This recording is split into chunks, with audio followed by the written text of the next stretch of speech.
দয়া করে একসাথে আমরা বসি, হয়তো আপনি আমাকে বোঝায় আপনার দলে নেন, নাইলে আপনি বুঝে আমাদের দলে আসেন।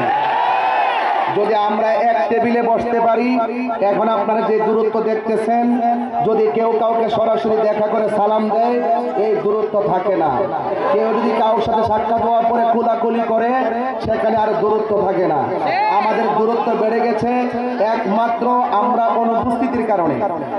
আমরা যদি পাশাপাশি যদি একজন আরেকজনের সঙ্গে যদি বসতে পারি, একটা চার চক্র করতে পারি, কিংবা ভৈরবের জান্নাত হোটেলে বসে যদি, রেস্টুরেন্টে বসে যদি আমরা একটু খাইতে পারি, তাইলে আমার মনে হয় আমাদের দূরত্ব অবসান হয়ে যাবে। কথা বলেন ঠিক না?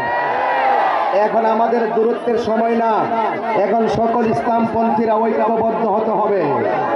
কথা বলেন ঠিক কিনা বেটি? এই জন্য আমরা এক হতে চাই।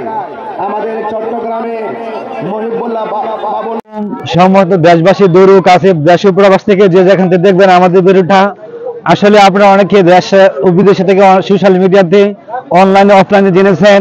আজকে বেলাবরে জমিতে শহরাবাদ গ্রামে লক্ষ কোটি মানুষের হৃদয় স্পন্দন, পীর মুফতি গিয়াসউদ্দিন আত্মারি সাহেব আসার কথা।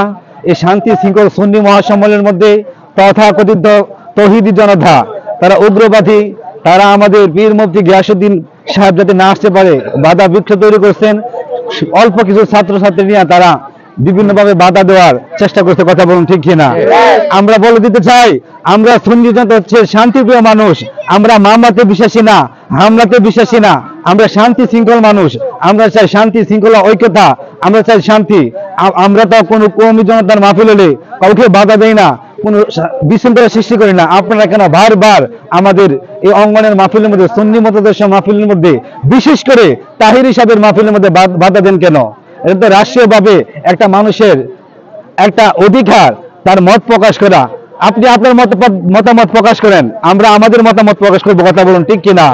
বলে দিতে চাই, আজকে শহরাবাদ জমিন থেকে ভবিষ্যতে যদি আপনারা এরকম সুন্নি মহাসম্মেলন মাহফিলে বাধাগ্রস্ত করেন, আমরা তাৎক্ষণিক কণ্ঠে জবাব দেব ইনশাআল্লাহ।